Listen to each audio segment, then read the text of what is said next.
Hai, welcome back to my YouTube channel. Kembali lagi bersama saya Cutiawati dengan NPM 120020326. Saya dari kelas 3O Manajemen SDM.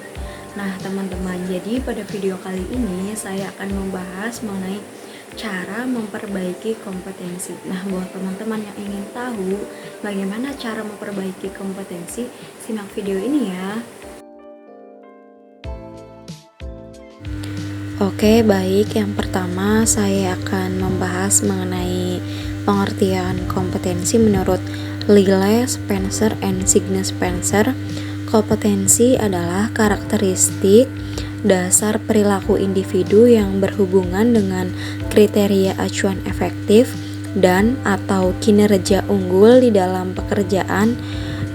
pekerjaan atau situasi. Baik, selanjutnya saya akan membahas mengenai komponen kompetensi. Nah, komponen kompetensi ini ada 5, yaitu yang pertama ada motivis. Motivis adalah suatu yang mengerahkan dan menyeleksi perilaku terhadap tujuan atau kegiatan tertentu. Lalu yang kedua itu ada traits. Traits sendiri adalah berkaitan dengan karakteristik fisik dan respon konsisten terhadap berbagai situasi atau informasi. Lalu yang ketiga ada self-concept. Nah, self-concept sendiri ini berhubungan dengan sikap, nilai, dan citra diri seseorang. Lalu yang keempat ada knowledge. Nah, knowledge sendiri adalah pengetahuan atau informasi seseorang dalam bidang spesifik tertentu. Yang terakhir ada skill. Skill itu merupakan kemampuan untuk melaksanakan tugas fisik tertentu atau tugas mental tertentu. Baik, selanjutnya ada perlunya kompetisi diperbaiki. Nah, kenapa sih teman-teman kompetisi itu perlu diperbaiki? Yang pertama itu ada kepercayaan dan nilai.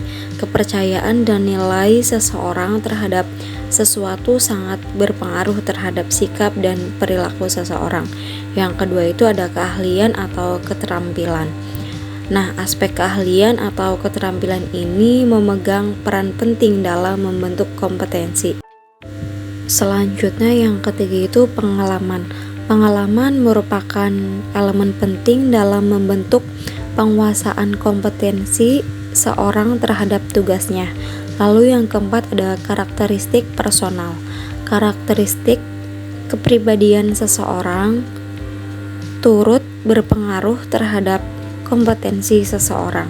Lalu yang kelima ada motivasi. Motivasi seseorang terhadap suatu pekerjaan atau aktivitas akan berpengaruh terhadap hasil yang dicapai. Lalu yang keenam ada isu emosional. Isu emosional ini adalah hambatan dan blok emosional sering membatasi penguasaan kompetensi. Lalu yang terakhir ada kapasitas intelektual. Kapasitas intelektual seseorang akan berpengaruh terhadap penguasaan kompetensi. Baik, selanjutnya ada tingkat perbaikan kompetensi itu dibagi 3. Yang pertama ada mudah diperbaiki, yaitu mengembangkan orang lain, efisiensi produksi, kerja tim, keahlian teknis, orientasi pelayanan, dan mengelola kinerja. Lalu yang kedua itu ada agak sulit diperbaiki.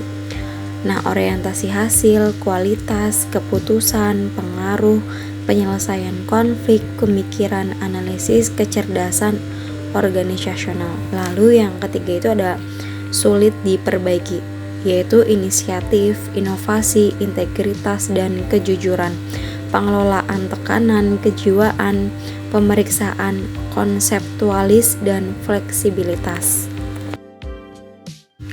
Selanjutnya ada metode penilaian kompetensi itu ada 3. Yang pertama itu desain studi terbaik atau klasik dengan menggunakan sampel.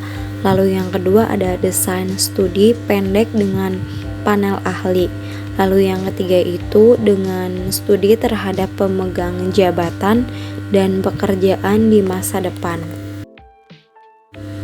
Baik, selanjutnya ada tahap untuk merancang studi kompetensi itu ada 6. Yang pertama ada menetapkan kriteria. Menetapkan ukuran atau kriteria untuk menetapkan kinerja unggul efektif dalam pekerjaan yang akan dipelajari. Lalu yang kedua itu ada mengidentifikasi kriteria sampel. Kriteria efektivitas kinerja yang dikembangkan dalam tahap 1 digunakan untuk mengidentifikasi kinerja kelompok, kinerja unggul, dan rata-rata. Lalu yang ketiga ada metode pengumpulan data bervariasi.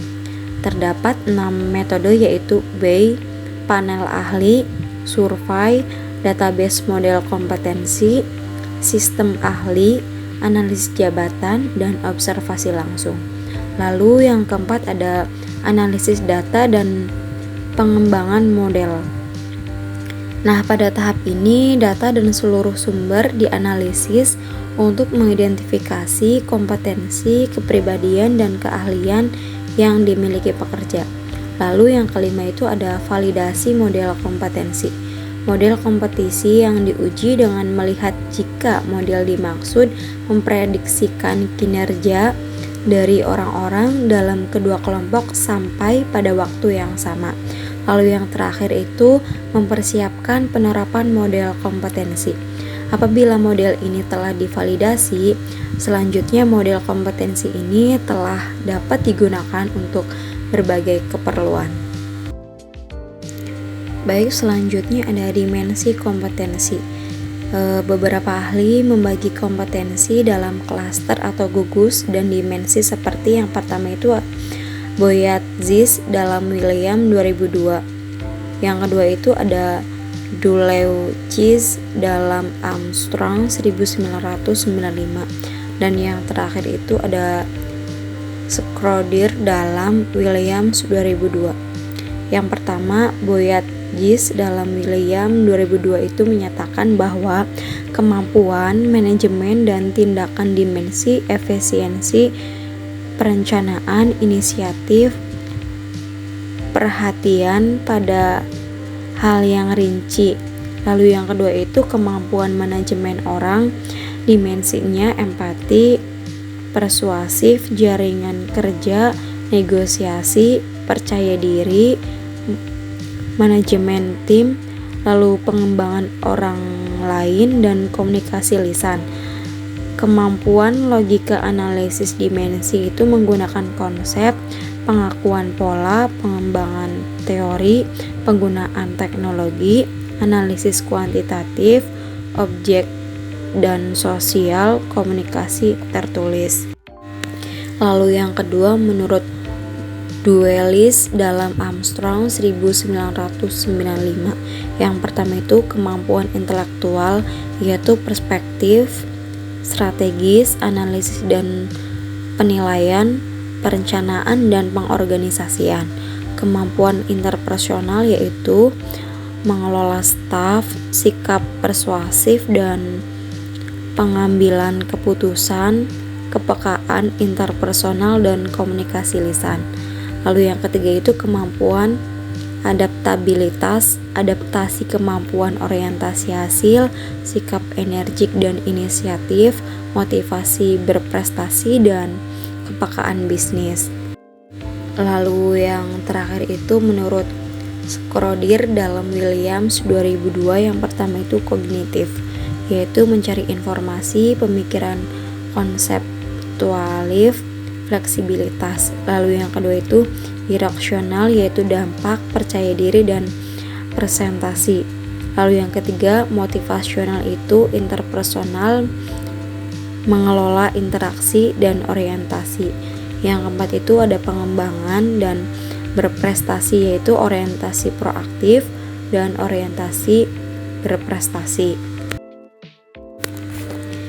Oke, baik, mungkin itu saja yang dapat saya sampaikan. Semoga video ini bermanfaat buat teman-teman.